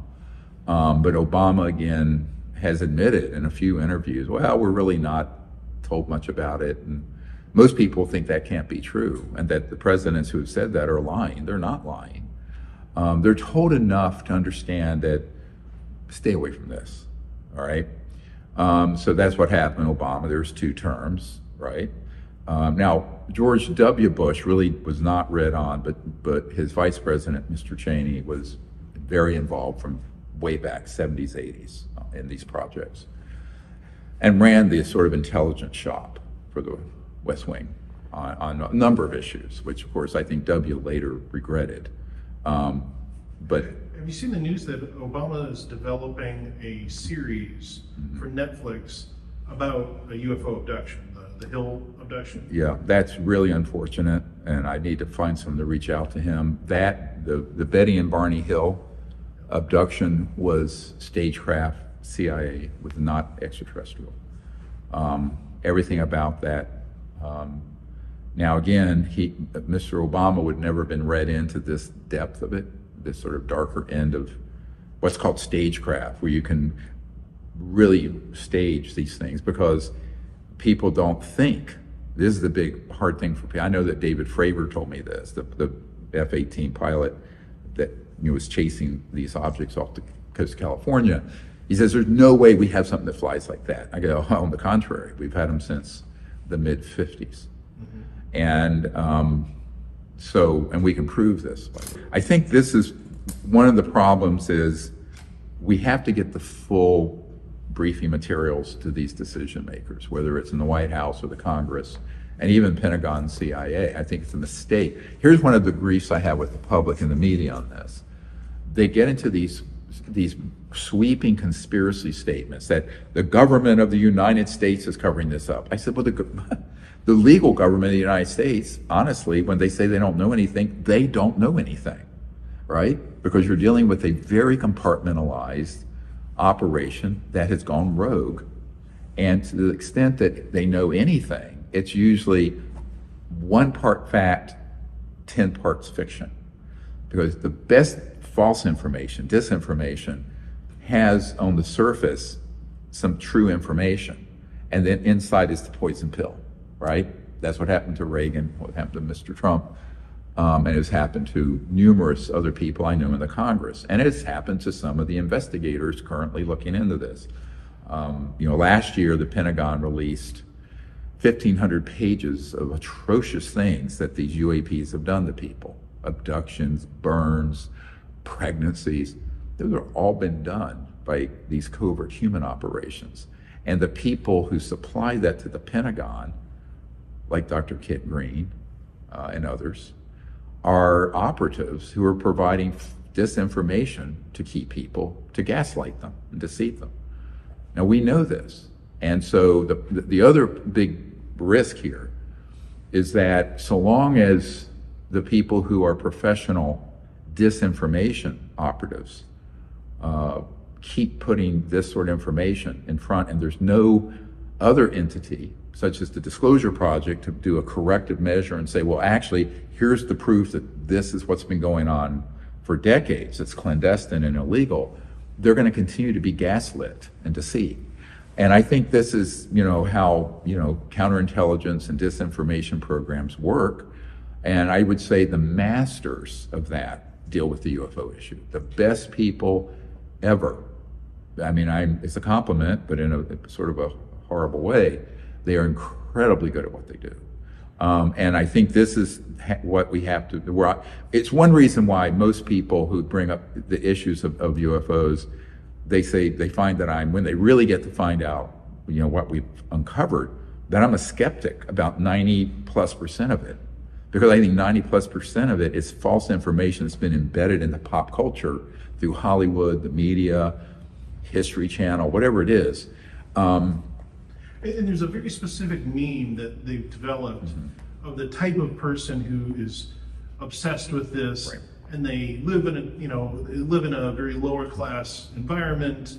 They believe all sorts of kooky things. Yep. They have a big scraggly beard. They don't have higher education, and obviously, you're none of those things, right? I mean, Yeah, but I mean, you get associated. Right. And so, how do you separate? How would you encourage other people maybe to separate disinformation from legitimate information in this area? Well, that's why we've done 5 documentaries.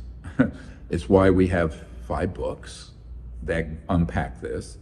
The Disclosure book has, something like 70 top secret military people's testimony and government documents. People have to educate themselves. And I'm not trying to slam mainstream media people, they're victims also. But they're not going to get this through the mainstream media, unfortunately. The New York Times, Washington Post, ABC, CNN, even Fox. Although I've been on Laura Ingram's show and a few others. But I think the best person who could unpack this, if he got all the information correctly, would be Tucker Carlson. But he's, of course, all Fox now. But he has his own Twitter, I think it is, or X. And he has been pursuing this. Yes, he has, but unfortunately, a lot of what he has put out is because he has had people intercept him and has provided ridiculously false information. I'll be real direct about this. So, one of his friends reached out to me recently, and I said, "We need to talk." And I will be very direct in saying, "Here's what you've been provided information on that's a false flag, and here's what the actual truth is, and here's what I can prove. And if you want to run with it, God bless. And if you don't want to, I understand." But I do not mince words about how easy it is to someone who is new to the subject, all right, to be deceived, because it's just normal and it's very compelling, very well put together cases. Just like Mr. Obama doing this series on this abduction of I believe it was an interracial couple back in the late 50s, early 60s, Betty and Barney Hill.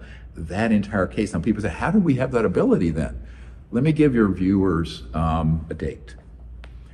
A man who was the most senior scientist at the Naval Research Labs here in DC, which was founded by Thomas Edison. It's the largest Department of Defense lab.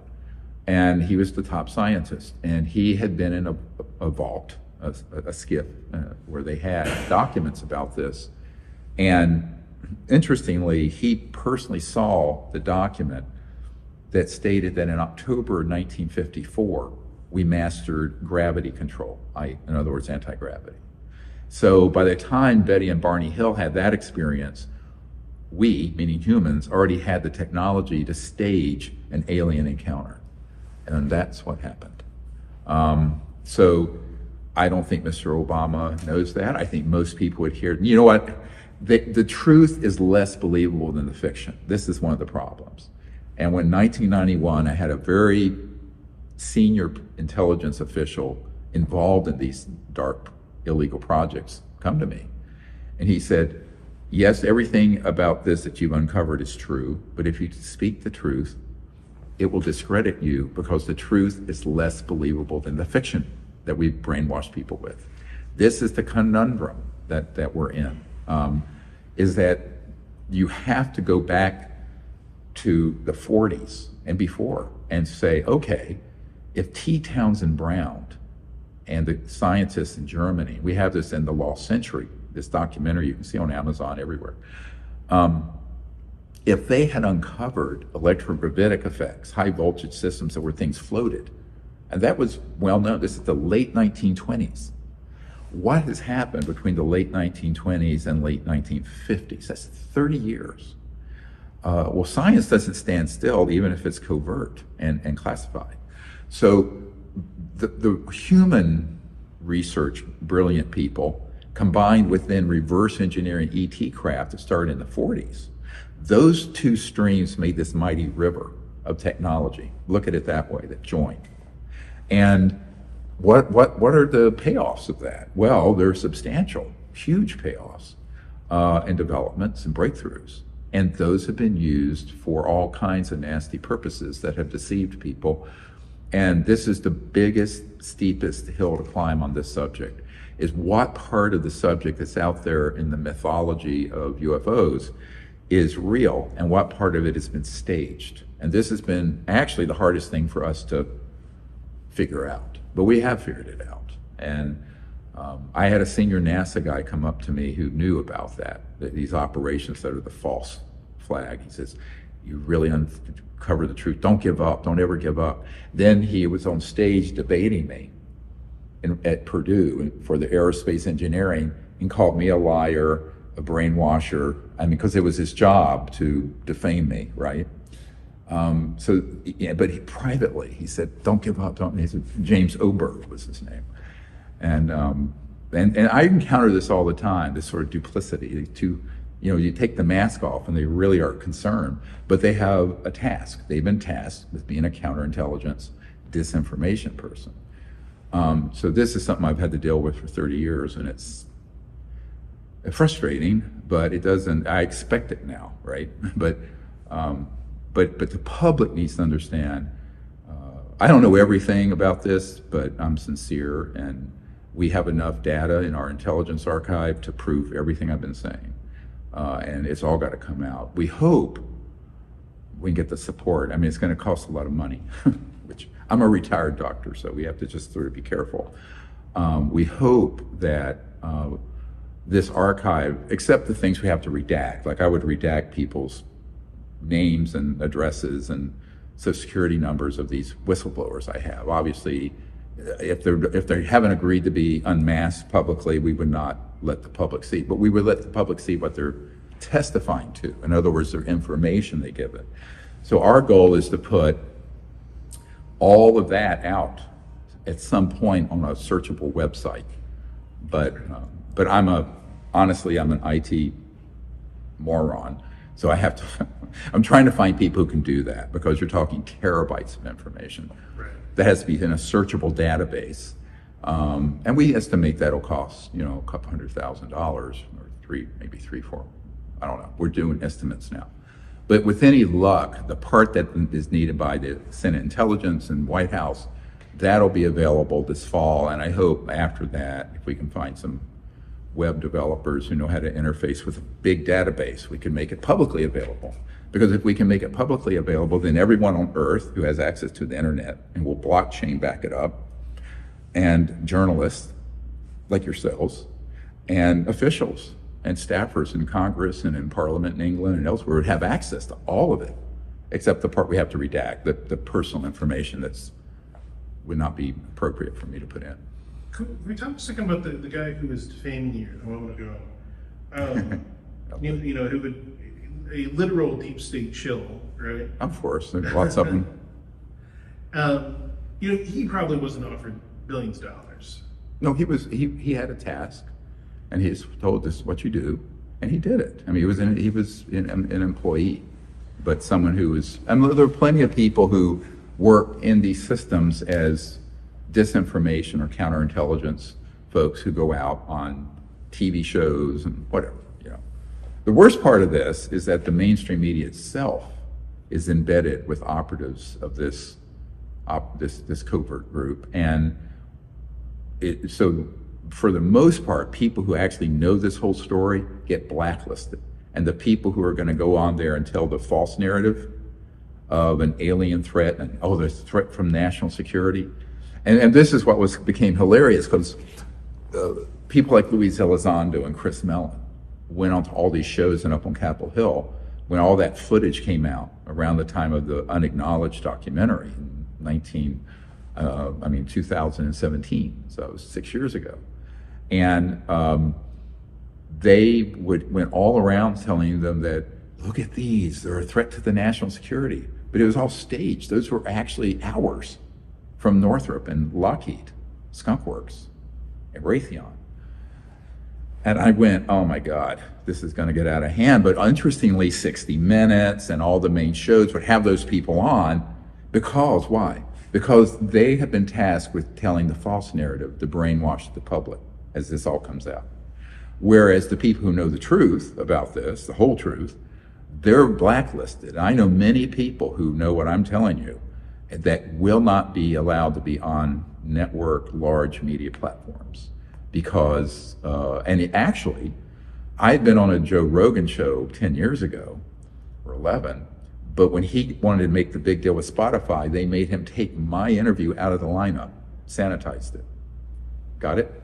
So you have to understand how that game is played. I understand it, but it's unfortunate.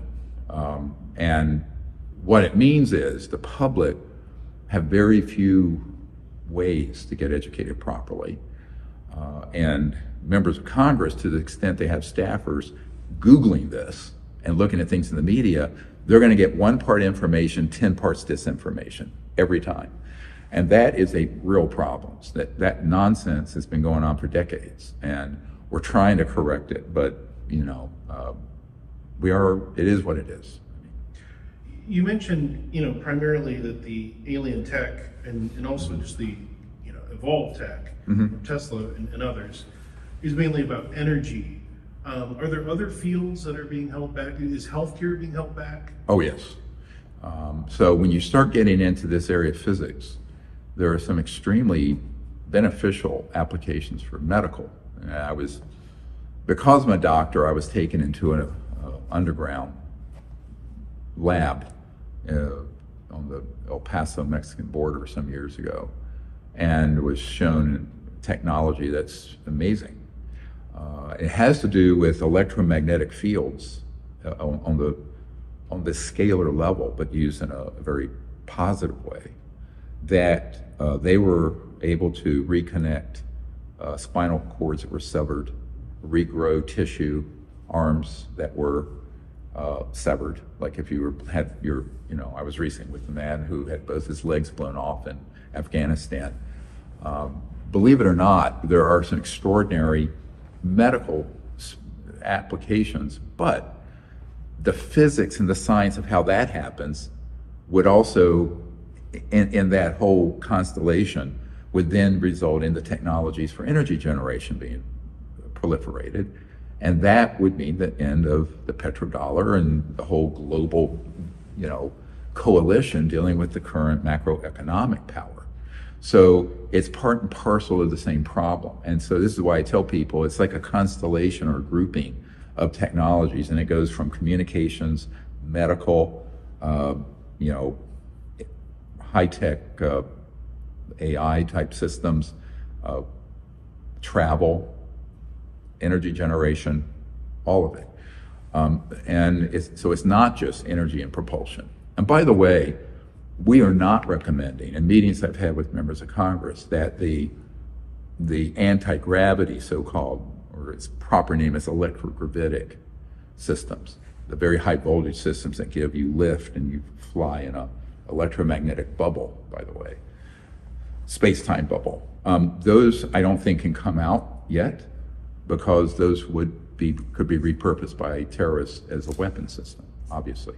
You don't want someone in Mogadishu delivering a package over downtown DC in 2 or 3 minutes, using this kind of system. So I think we have to have a mature conversation about how the devices that would run your house and car, they're just energy generating, those should have come out 100 years ago. The things that fly, those have to come out after we have figured out how they could be used in a way that is not a weapon system. And I think that'll be some time before that. I don't think that's in the offing in the next decade. I could be surprised, but I would be surprised because I know what the technologies are and what their capabilities are. So my advice has been, let's disclose the technologies that would end world poverty, fix the environment, create complete energy independence, not just for America, but for every place on Earth. And these others, if the world can become more stabilized, right now it's so unstable, then we could start talking about the things that fly, but also the medical tech would be able to come out now. But I think things that are kinetic, let's say that fly and move and weaponized, that has to be very, very carefully managed. Right now it's unmanaged. The worst case scenario is what's happening now, because you have a group of sociopaths, some of them are psychopaths, who have access to these technologies and they're not being controlled and overseen by the people or the people's representatives. And that's a worst case scenario from a national security point of view. So one of the things I always point out when people say, well, aren't they a threat to the national security? I say, well, not the ETs, the EBINs, as they're called, extraterrestrial biological entities is the proper. The EBINs aren't, but the humans that have this tech, yes, they're a great threat to the national security. So because the term UFO or UAP is a conglomerate term that applies to both man-made and ET ones, alien ones, I always make the distinction that the ones that are man-made absolutely are a threat. And they're going to be a worsening threat in the next year or 2, 3, 4, unless the authorities in governments around the world find out, get enough information and put enough policies and enforcement. I mean, it makes no difference if the people in the White House and the Congress or 10 Downing Street or the Parliament or whatever know about it, if they're not going to do anything about it. But to do something about it, you've actually got to put policies and law enforcement in place to say, that is an illegal operation, we're going to take it back, right? And you're not going to be able to say no, because we're not going to go in there and ask pretty please. We're going to say, now you're done. Now, we're moving in that direction with this amendment I referred to the intelligence funding that's pending between the Senate and the House reconciliation. So that is moving, and it's something, interestingly, I pulled something out of my archive from 1993 or 4, where that exact thing, recommendation was sent to President Clinton. And here we are 30 years, 29 years later, but it's taken a lot of patience to see, it's kind of like watching molasses flow in Vermont in the winter. It's slow, but now that this is coming to a head, my concern is that this illegal, covert shadow government could start pushing buttons and pulling levers. And they have a lot they can push and pull. Well, with the amount of resources that, you've said that they probably have, I mean, and the power that they have, I mean, can they be beaten? I mean, can they be fought? Yes, but you have to be smart about it. In other words, let's say that you need to go into, first of all, because of how tightly controlled it is, very few people, even at the lower and mid-level, are read in, including their OPSECs, Operations Security officers. So it's thin. That they're vulnerable that way. That's an Achilles heel. Number 2, even the mainstream U.S. government technologies allows for portable electromagnetic pulse systems that could take out the man-made objects and cause them to be disabled and just go to the ground, right? So one of the things I'm consulting with them on is, it's not like we have nothing. We'd have the public on our side, without which they can't function. We have the power of the purse in Congress. We have the U.S. national security, military, law enforcement, FBI, that would be on the side of the people, hopefully. And the ones that aren't should be tried for treason. And this is another point, is that and I'm not saying they don't have an enormous amount of power, but it's very weak power in the sense that because they remain clandestine and shadowy and not known by people in the mainstream government, legal government, law enforcement, they've been able to get away with it, right? And if they want to wet work someone, wet works are assassinations, wet from blood. But, people just disappear or die or killed. So, and they're the trees that fell in the woods that nobody heard, right? So I think we have to look at this and say, okay, how do we ameliorate or mitigate that? And these are the things we're recommending: federal witness protection, security, law enforcement, asset and pension protection, et cetera. And if all that can come together, then obviously you could stand up a team that could go to these places and say, turn it over, right?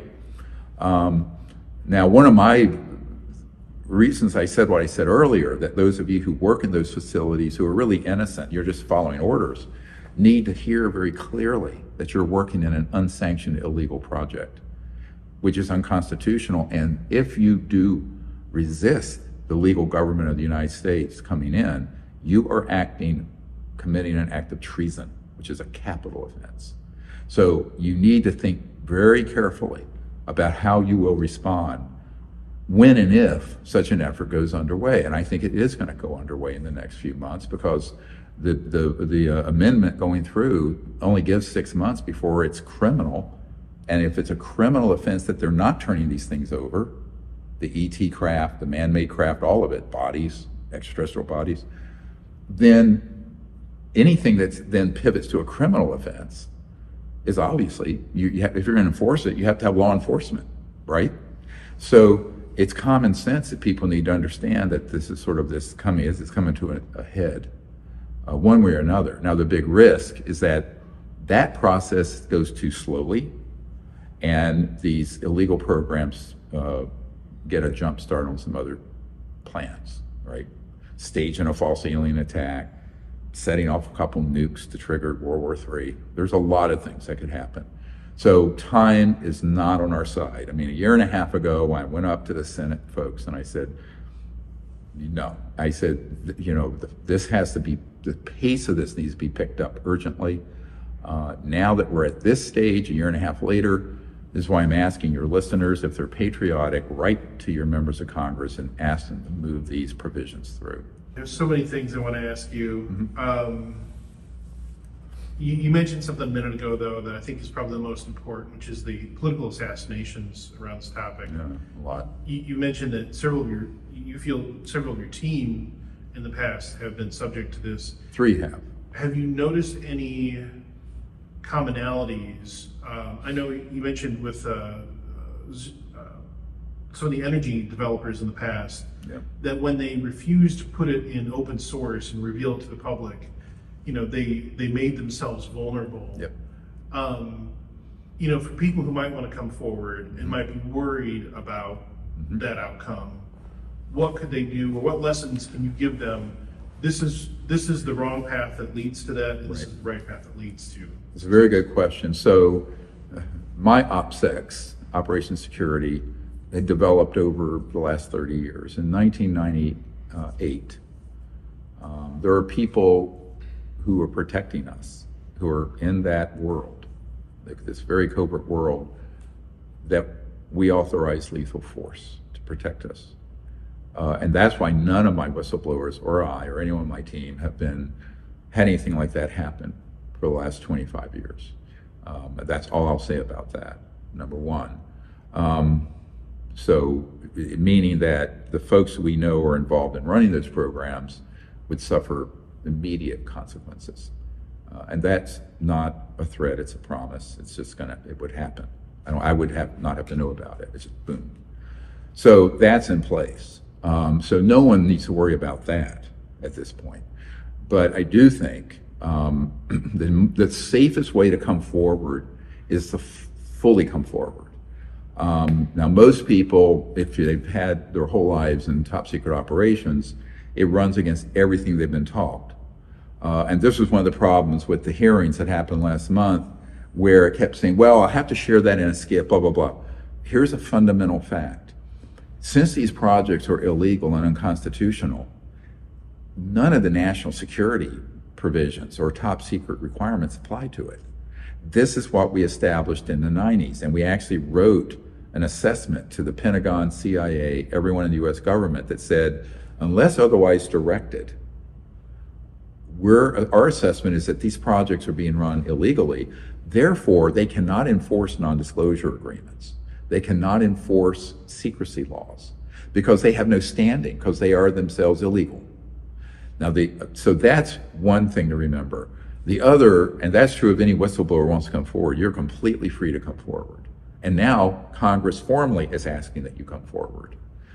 So please contact me. Number two, we feel that there are enough people following this subject now in high places and the public that part of your security is getting your information out there, not sitting on it.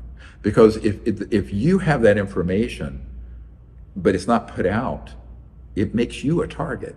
I call this de-targeting yourself. So whether you're an inventor with one of these technologies or a whistleblower or someone who's worked in these programs, sitting on that information actually makes you a target. So I think that, and then the third point is, given the laws that are moving through Congress, if you have information on this and you don't cooperate, it's tantamount to colluding with a treasonous operation. You don't want to be on that side of the law either, frankly. So there are multiple reasons why people should just come forward. And so we have put things in place to protect them as much as I can. As I mentioned, we're trying to get additional laws in Congress pushed through to provide further explicit protections. And I think if we do it and stay on path, people can do this very safely. I think now people can do it safely. Because interestingly, since the late 90s, all these hundreds of people come forward. And you look at the first disclosure project event, 2001, we had 22 people up there. Most of them had been in top secret. None of them got threatened. None of them got prosecuted. None of them had anything bad happen to them. But I would say they're the tip of the spear or the top of the iceberg. Out of all the top secret peoples we have that are named, that are direct firsthand witnesses, probably only less than 10% have been willing to be identified. And the ones that are the higher value ones that have been years inside the projects read in, and not just sort of an incidental witness like David Fravor and those pilots or secondhand like Mr. Grush, those people are more afraid, and which is why we need stronger protections for them, because they're very patriotic and heroic. But that's why I'm working very hard night and day to fix that. But again, I want to be clear, I have no official standing. I'm a private citizen doing this as a public service. I have there are all kinds of rumors that I'm some sort of government agent. I'm not. I've never gotten an Indian head nickel from the U.S. government. I paid a few $1 million in taxes, but never gotten anything back. But doubt I ever will. But that's all right. But I think people need to understand that this is the time. If you ever have entertained the idea to come forward, it's now. I mean, it absolutely is right now. Because the good news, a very bright point of this, is that after toiling in this vineyard for over 30 years, the things that have happened in the last 2 have been the most profound forward momentum ever in the last 70, 80 years. So we want to see that continue, and to do that, though, we need firsthand witnesses who've been either corporate, contractor, or military intelligence, whatever, to come forward. And the more that come forward, the stronger the case is. And the more information then the legal government has to pursue this properly. So that's what we're really asking people to help us with. Thank you so much. It was wonderful. Thank you. Appreciate it.